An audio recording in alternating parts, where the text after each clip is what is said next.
The clock on the wall does not just measure time. It counts the seconds of silence that refuses to break. Each tick hits the air with the weight of a stone dropping into a well. You sit in the center of the room, staring at the dust motes dancing in a single, thin sliver of light cutting through the blinds. Outside, the sky has turned the color of bruised iron. Clouds stretch across the horizon, sealing off the world beyond these walls. You shift your position, but the chair offers no relief. The pressure is not in the air. It is inside your chest, a heavy, unmoving mass of things left unsaid and problems left unsolved. You listen to the rhythm of the gears.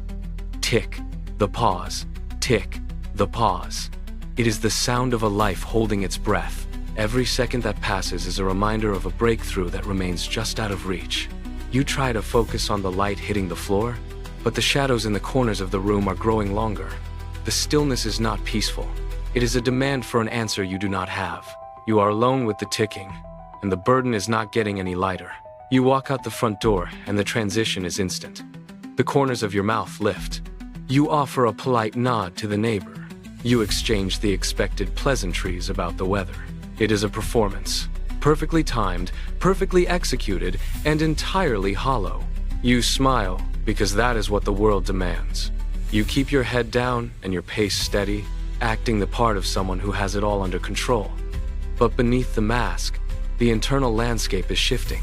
It is a dry, cracked desert where nothing grows. You work through the morning, your hands moving with mechanical precision while your mind goes numb. You pray, but the words feel like stones hitting a parched earth. The obstacles in your life do not move. They only grow taller, casting longer shadows over your resolve. You feel the exhaustion not as a lack of sleep, but as a deep, structural fatigue in your bones. The mask is becoming heavy. The effort to bridge the gap between who you pretend to be and the crumbling reality inside is draining the last of your reserves. You are a landscape of dust, waiting for a rain that never seems to fall. You have reached the end of your own resources. Every strategy you have employed, every ounce of willpower you have squeezed from your tired soul has left you standing in the same parched place. The logic of the world says to push harder, to grind until the obstacles break, but your hands are empty and your spirit is frayed. What if the strength you crave is not something you were ever meant to generate on your own? Look at the horizon. The clouds are not moving, but your perspective is. There is a different way to carry the weight. Jesus did not merely speak about endurance. He walked through the fire of human suffering and emerged with a life that shattered the boundaries of pain. He faced the same pressures you feel, yet he navigated them with a clarity that seems impossible from where you stand. His life is not a distant myth, but a blueprint for the weary. He offers a path that does not depend on your fraying nerves or your limited logic. Something shifts in the air. The desert is still there, but you are no longer walking it alone. A new door is opening, and for the first time in a long time, the weight on your chest feels like it might finally be shared. The path you have been walking has simply ceased to exist.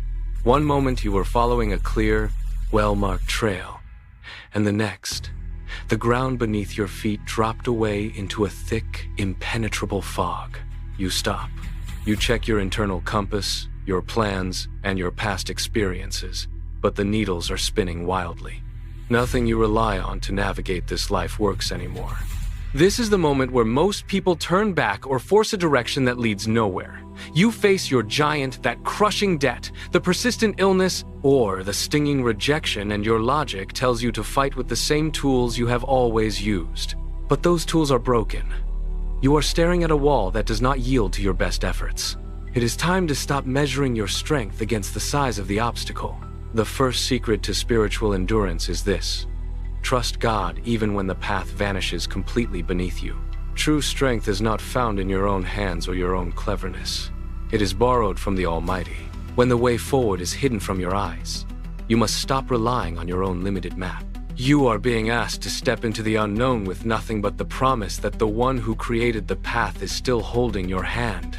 Consider the wilderness. It is a place of heat, dust, and absolute isolation. 40 days have passed. Hunger is not a thought. It is a physical ache that claws at every nerve. You are at your absolute limit, And that is exactly where the temptation finds you. A voice whispers that you should not have to wait, that you should use your power to force the bread to appear and end the suffering right now. It is the urge to take a shortcut, to bypass the pain by doing things your own way. But look at him. Jesus does not reach for the stone. He does not bargain with the hunger. Instead, he anchors himself to the only thing that remains solid when the body fails: the word of the Father. He refuses the shortcut because he knows the destination requires the process.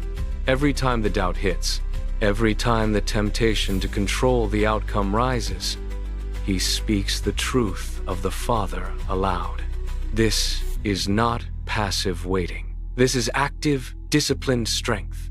When your own wilderness feels like it will never end, remember that your endurance is not measured by how much you can ignore the pain, but by how firmly you root yourself in what God has already said.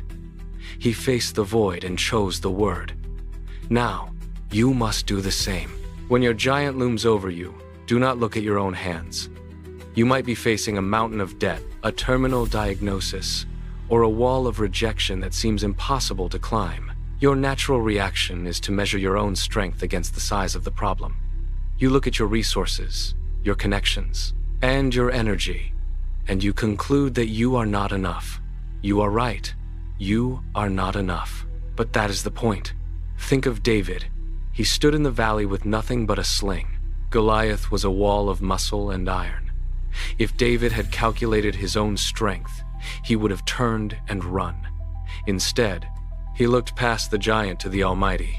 He did not fight with his own logic. He fought with borrowed power. Your strength is not a reservoir inside you that runs dry. It is an infinite supply tapped from the source. When you stop trying to be the hero of your own impossible story, you finally make room for the Creator to intervene. You do not need to be strong enough to win the war. You only need to be surrendered enough to let Him fight through you. Stop counting your failures. Start counting on His capacity. The giant may be massive, but the one holding your hand is the architect of the universe. The second secret to endurance is to pray without ceasing. Many treat prayer like a formal presentation, polished and rehearsed, trying to find the perfect words to gain an audience. But look at the reality of your life. A performance does not reach the heart of the Father. Prayer is not about eloquence. It is about honesty. It is a raw, unvarnished conversation where you lay your true anguish on the table.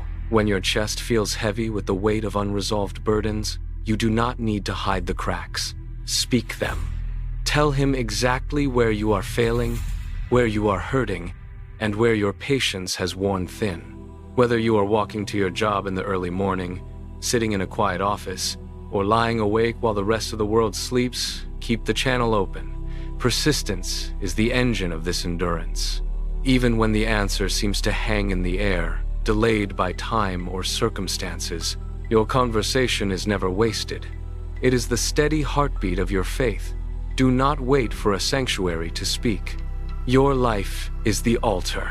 Bring your mess, your doubt, and your exhaustion into the light of His presence, and refuse to stop calling out. This is how you stay tethered when the storm refuses to break. Consider the garden at night. The air was heavy, the shadows stretched long against the olive trees, and the weight of the future pressed down.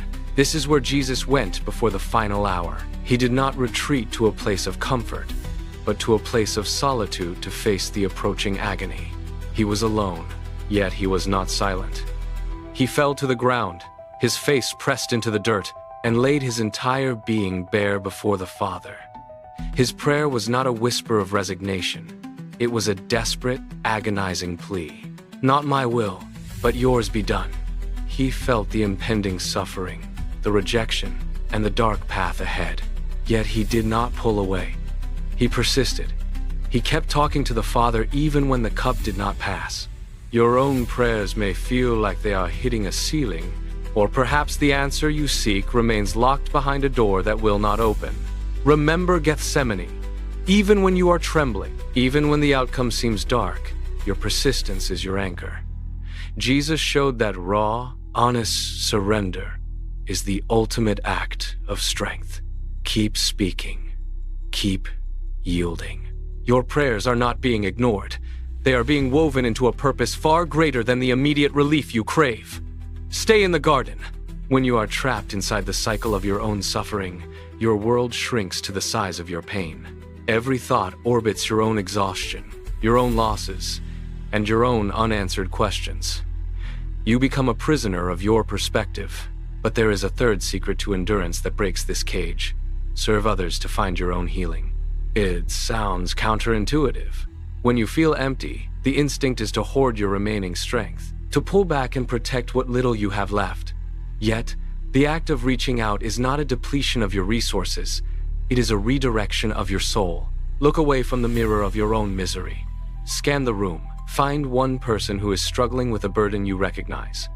It does not require a grand gesture. It is the simple, intentional act of offering a hand, a word of encouragement, or a moment of your time to someone else. As you shift your focus from the internal desert to the immediate needs of your neighbor, the weight of your own struggle begins to lose its suffocating grip. You discover that healing often flows through the hands that serve. By helping another carry their load, you find the strength to stand upright again. Your pain is real, but it is not the entirety of your life. Start small. Look outward. The healing you seek is waiting in the service of others. Consider the Last Supper. The King of Kings, the one who holds the stars in place, stood up and set aside his outer garment. He took a basin of water and a towel. He did not ask for a throne. He did not demand a crown. He knelt. He touched the dust-caked feet of his followers, scrubbing away the grime of the road. It was an act that silenced the room. The disciples watched in stunned disbelief as the master became the servant. This is the third secret in motion, choosing the basin over the throne. When you feel that your efforts go unnoticed, or that your labor is beneath your dignity, remember the basin. God sees the work that the world ignores. He sees the quiet sacrifice, the late-night help, and the hidden kindness you offer when no one is watching. You do not need a stage to be significant. True strength is found in the willingness to lower yourself so that others might be uplifted. When you serve, you are not losing your status. You are mirroring the heart of the Creator. Whether it is cleaning, listening, or simply showing up, these actions are the threads that weave endurance into your life. Do not chase the applause of the world. Find your purpose in the basin. Serve, and find that you are the one being filled. Service is the bridge, but the storm is the test. We turn now to the fourth secret, cultivating faith amidst the chaos. Imagine the Sea of Galilee. The water was calm at dusk, a flat mirror reflecting the stars. Then the shift came. Not a gradual rise, but a sudden, tearing gale that slammed into the hull. The boat groaned under the pressure. Waves began to crest higher than the gunwales, crashing down with a weight that soaked the deck and sent the disciples scrambling. The wind howled, drowning out their shouts. They gripped the ropes until their knuckles turned white, throwing their weight against the mast to keep the vessel from capsizing. Water flooded the floorboards, swirling around their ankles as they bailed with buckets, their movements frantic and uncoordinated. The security of the shore had vanished. The horizon was lost to black, churning spray. In the heart of that upheaval, the disciples looked at the rising tide and saw only an end. Their pulse quickened, their breath came in sharp, ragged gasps, and their eyes darted from the dark sky to the encroaching foam. The danger was not just approaching.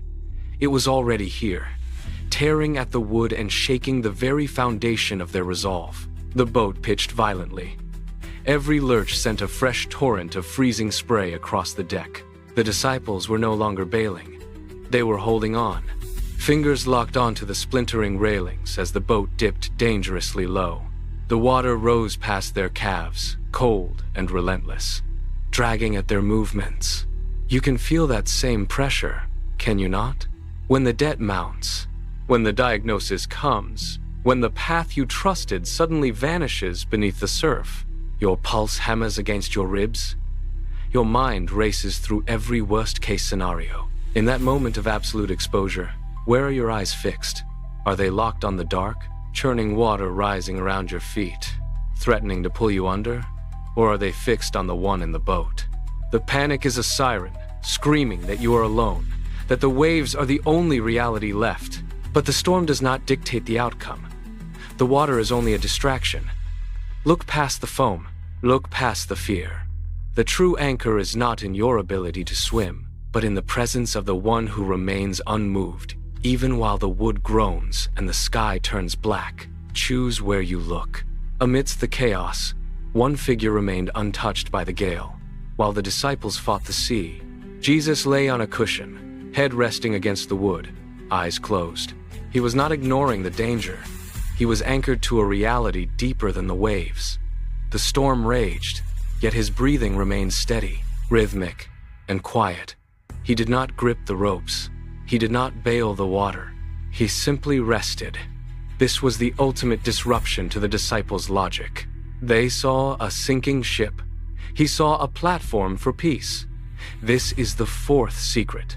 The presence of a storm does not signify the absence of God. When your world tilts on its axis, remember that your panic is not a requirement for survival. Your strength does not come from how hard you scramble, but from where you place your weight. Even faith, the size of a mustard seed, tiny, humble, and barely visible against the vastness of your troubles, is enough to hold you steady. It does not take a mountain of effort to survive the night. It only takes a seed of trust, planted in the truth that He is in the boat with you. Stop fighting the wind. Fix your gaze on the one who commands it. The fifth secret is the one that breaks the strongest chains. It is the hardest lesson. You have been holding that grudge like a shield, believing it protects you from the person who caused you harm. You replay the scene, you sharpen the words, you keep the wound fresh because letting go feels like surrender. But look closely at the cost. The person who wounded you may have moved on, yet you remain locked in the same room, pacing the floor, nursing the same injury. Bitterness is not a weapon against your enemy. It is a poison you drink, hoping they will suffer. It rots the heart from the inside out. Forgiveness is not about excusing the offense. It is not about saying what happened was right. It is about refusing to let the poison dictate your future. It is the act of opening your hand and dropping the heavy stone you have carried for years. You think they owe you a debt that can never be paid? But holding that ledger only keeps you tethered to the past. Release the debt. Let God handle the scales of justice. Your freedom does not depend on their apology. It depends on your choice to stop being a prisoner of your own memory.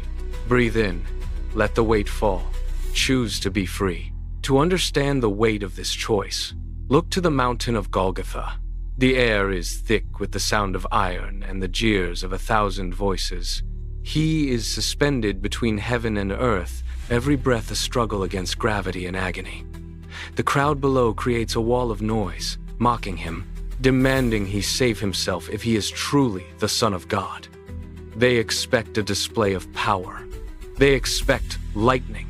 They expect retaliation. Instead, they hear a whisper that cuts through the chaos like a blade. Father, forgive them. He does not look at the nails.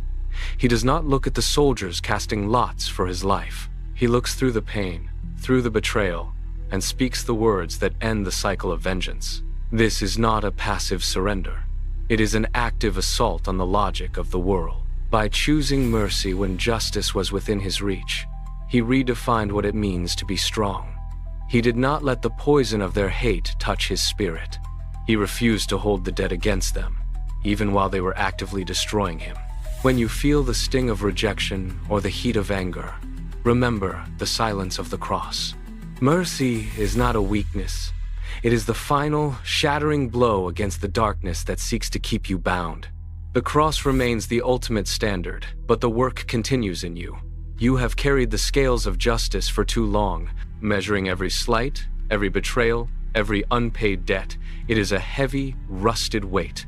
You think that by keeping the ledger open, you are maintaining order. You are not. You are simply consuming the poison of your own bitterness, waiting for someone else to feel the effects of your resentment. It is time to drop the scales. Look at your hands. They are cramped from clutching a past that is already dead. When you decide to let go, you are not letting the offender off the hook. You are simply handing the entire ledger to the one who sees the heart, the intent, and the outcome. God is the only one capable of balancing the scales of justice without losing his soul in the process. Close your eyes. Imagine the physical sensation of that ledger slipping from your fingers, the tension in your shoulders, the tightness in your chest, the constant, low-level heat of anger. Let it drain away. You are not losing your grip on reality. You are finally releasing the burden that has kept you from breathing. The poison has no more purchase. The cycle is broken. You are no longer the judge, the jury, or the prisoner of your own pain. You are free. Freedom is the doorway, but surrender is the act that keeps you there. We arrive now at the final secret, the one that breaks the back of your need for control. Consider the garden in the dead of night. The shadows are long, the air is cold, and the weight of what is to come presses down with physical force. He is alone, save for the presence of the Father. He holds a cup of suffering that no human logic would ever choose to drink. He knows the agony of the path ahead, the betrayal, the isolation, and the end. He sweats, the intensity of the moment pushing him to the ground. He asks for another way. He seeks a path that does not require this cost. This is the moment of truth. You stand here, too. You look at your life, your plans, your broken outcomes, and you demand a different result. You fight to hold the steering wheel, convinced that your grip is the only thing keeping the world from collapsing. But look at him. He does not force the outcome. He does not shatter the silence with demands. He chooses to accept the cup. He places his entire existence into the hands of the Father, trusting that the wisdom of the Creator outweighs the logic of the creation. It is the ultimate act of courage to stop fighting the storm and start trusting the one who commands it. Now, open your hands. Do not clench them. Do not reach for the outcome you think you need. Just open your palms and let them rest flat, upward, exposed. This is the posture of true surrender. You have spent years holding onto the steering wheel of your life with white-knuckled intensity, convinced that if you stop pulling, you will fly off the road. But that grip has only left you exhausted. Loosen your fingers. Feel the blood flow back into your joints. You are not losing your life. You are finally handing it to the one who knows exactly where the road leads. When you stop trying to control the next 10 minutes, the next week, or the next year, you create space for peace to actually take root. The uncertainty that felt like a trap now becomes a landscape for God to move. You do not have to carry the weight of tomorrow's unknowns today. That burden was never meant for your shoulders. Let it go. Close your eyes, take a slow, steady breath, and feel the tension drain out of your frame. You are safe. You are held. Your life is no longer a project you must manage alone. It is a gift you are finally learning to receive. Place it all in his hands. The storm may still be raging, but you are no longer fighting the wind. These 6 pillars are now yours to carry. Let them mark the rhythm of your days. First, trust God when the path vanishes, anchoring your soul in his truth instead of your own logic. Second, pray without ceasing, turning every fragment of your day into a raw, honest conversation with the Father. Third, serve others, finding your own healing by stepping out of your pain to meet the needs of those around you. Fourth, cultivate faith in the middle of the storm, keeping your eyes fixed on the one who stills the waves, not on the rising water at your feet. Fifth, choose to forgive wholeheartedly, refusing to let the bitterness of the past poison the promise of your future. And finally, surrender to the Father's will, loosening your grip on the outcome to accept the wisdom of his plan. Review these truths. Speak them into the silence of your morning. Write them onto the walls of your heart. They are not merely concepts to consider. They are the bedrock upon which you stand. When the world demands you panic, you will remember to trust. When you feel overwhelmed, you will reach out in prayer. You are building a life of endurance, one intentional act at a time, rooted in the unchanging character of the one who walked this path before you. The gray clouds that swallowed your horizon are beginning to thin. Look closely. That single sliver of light you noticed before has widened. It is not just a flicker anymore. It is a steady glow warming the floorboards beneath your feet. The storm is passing. You can feel the air change, the pressure lifting from your chest as you breathe deeply, reclaiming the rhythm of a steady heart. Do not look back at the desert you have walked through. The path behind you is closed, but the road ahead is open and illuminated. You have navigated the darkness, and you have come through it with a new foundation. The obstacles that once seemed immovable are now merely markers of how far you have traveled. You are not the same person who sat down in that silent room. You are stronger, anchored by the truth that you never truly walked alone. Stand up now, straighten your posture. The silence of the room is no longer a weight, but a sanctuary of clarity. You possess everything you need to step out into the day. The storm was the test, but the presence of your God is the constant. Walk forward with your head up. The light is here, and it is here to stay.